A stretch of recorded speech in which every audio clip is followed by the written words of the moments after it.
Hunda duraan dursee nagaan isiniif haa ta'u obboloota koo biyya keessa kan jirtan biyya halaarrattis kan argamtan hirmaattota yuutuub chaanaalii obse kiyyaa jalatti warroon argamtan akkasumas kallattii garaagaraatiin kan sin naqqabe hunduma keessaniif nagaan waaqayyoo isiniif haa ta'u akkam jirtu nagaa keessanii anis nagaa guutu waaqayyoodhaaf haa galatu nagaa guutuu nagaarraaf han qaba nagaa guutuu nagaarraaf akka qabdan abdii guddaan qaba. Egaa obboloota koo jaalatamoo hirmaattota yuutuubii koo kan taatan akkasumas kallattii garaagaraatiin kan sin naqqabe hunduma keessanii har'a barumsa tokko qabadhee isiniif dhiyaadhee jira. Barumsi narra qabadhee isiniif dhiyaadhes immoo dhaloonni mul'ata qaban maal fakkaatu dhaloonni mul'ata hin qabnes immoo maal fakkaatu kan jedhu isiniif qabadhee barumsa gabaabaa tokko isiniif qabadhee jira. Kanaaf turtii keessan ana wajjin yoo gootan waan irraa barattan qabdu jechuudha. Waan irraa barattan waan sin fayyadu as keessaa argattu jedhee nan yaada.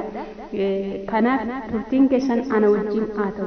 Kanaaf obsee kiyyaa laayik, sheer, sabskiraayib gochuudhaan maatii kootaa na jajjabeessaa naaf ta'a. Yeroo baay'ee barumsa babbareedaas akkan gasiniif dhiisu na godha waan ta'eef kanaaf sheer, laayik, sabskiraayib gochuu hin dagatina isiniin jedha. Kanaaf chaanaalii koo akkanaaf guddiftanii akka maamila naaf taatanii isiniin jedha. Egaa wanta barannu wal barsiifna jechuudha. Kanaaf asumarraa gara barumsa narra qabadhee isiniif dhiyaadhettiin isiniif darba. Kanaaf turtiin keessan amma dhumaatti anuma wajjin haa ta'u. Isiniin jedha ana wajjin tura.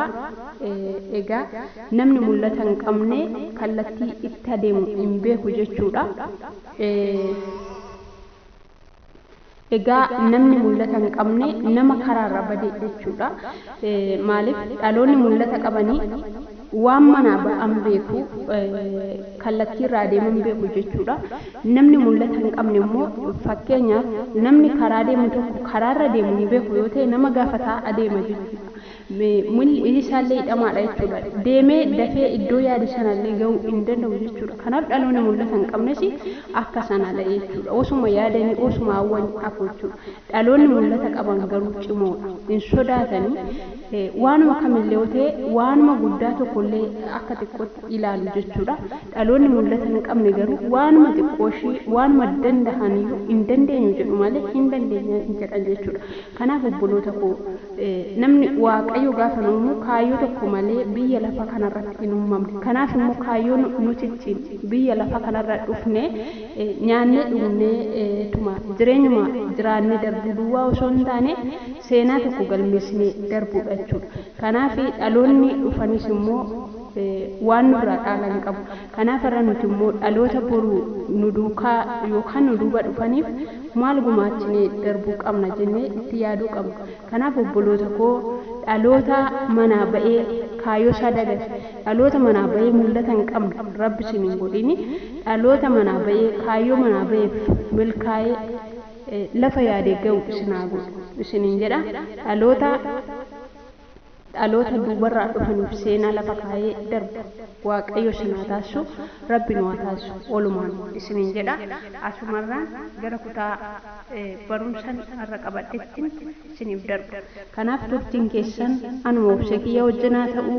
Yuutuubii koo laayik, sabskiraayib, sheer gochuu hin dagatina.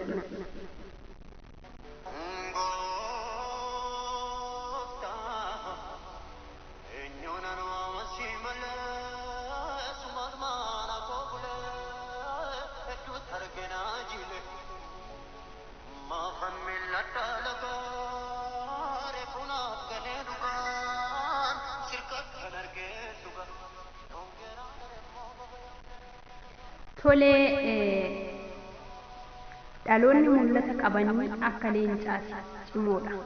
Bineensota daggalaa keessa jiran keessaa leenci mootii bineensotaati. Mootii ta'uun isaa baay'ee guddaa waan ta'eef osoo hin taane leenci sodaa hin qabu. Ofitti amanamummaa guddaa waan qabuuf leenci waan du'es hin nyaatu. Dhaloonni mul'ata qabanis sodaa of keessaa hin qaban. Waanumti kamiyyuu guddaa yoo ta'e illee nan danda'a jedhanii ofitti amanamummaa guddaa qabu. Dhaloonni mul'ata hin qabne garuu waanuma xiqqoo iyyuu akka waanuma guddaa dhaloonni mul'ata hin qabne garuu waanuma xiqqoo iyyuu akka waan guddaatti lakkaa'u. Dhaloonni mul'ata guddaa qaban simbirroota keessaa akka risaa yookiin akka joobiraati. Joobirri gosoota simbirrootaa keessaa isa tokkodha. Haa ta'uyyuu malee risaa yookaan joobirri akkuma qaama isaatiin guddaa ta'es ilaalcha inni qabus guddaadha.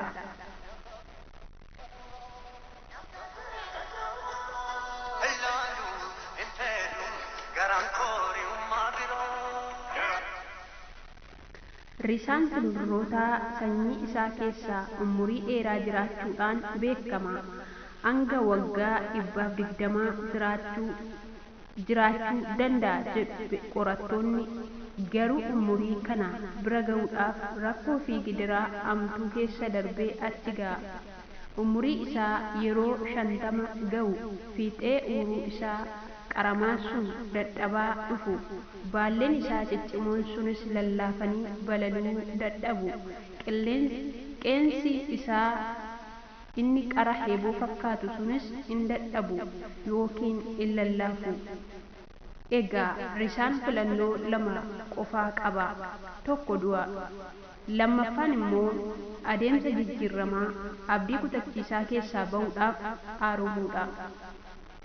Adeemsi kun immoo guyyoota 150 yookaan baatii 5 itti fudhata.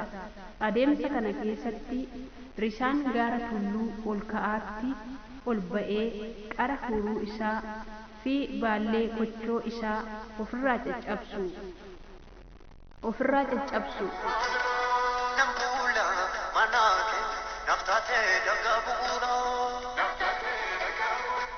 Ofirraa caccabsuun jireenya gadadoo fi dhiphina hedduu keessa darba.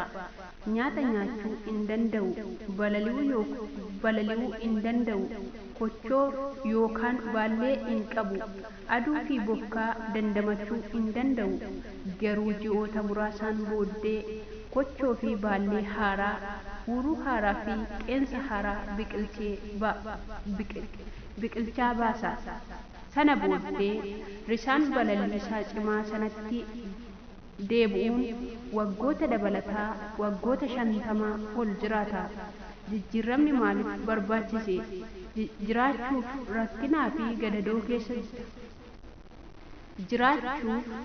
rakkinaa fi gadadoo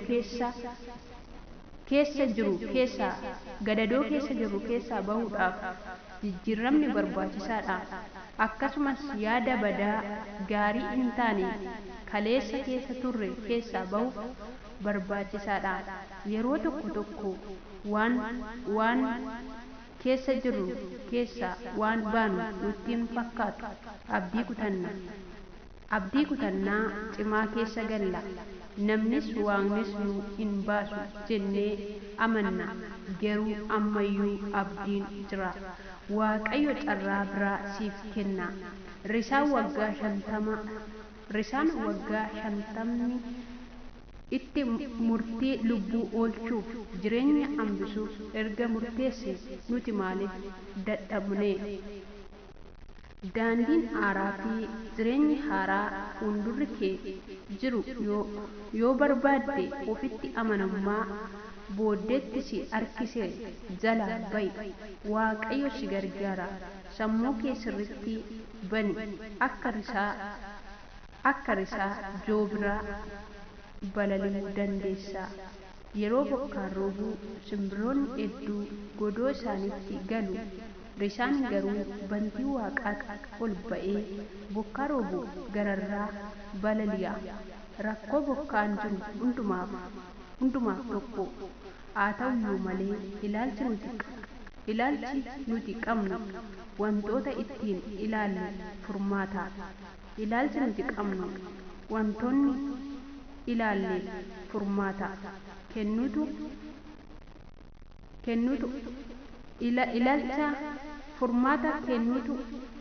ilaalcha adda addaa qabna.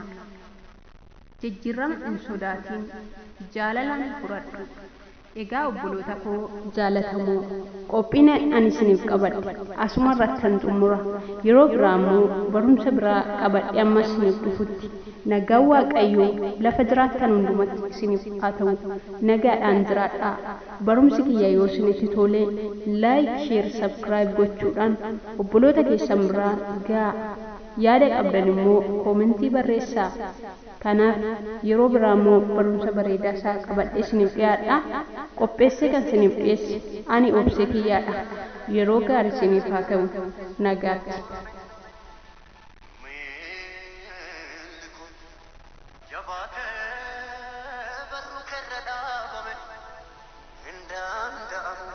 Alagaan sosobame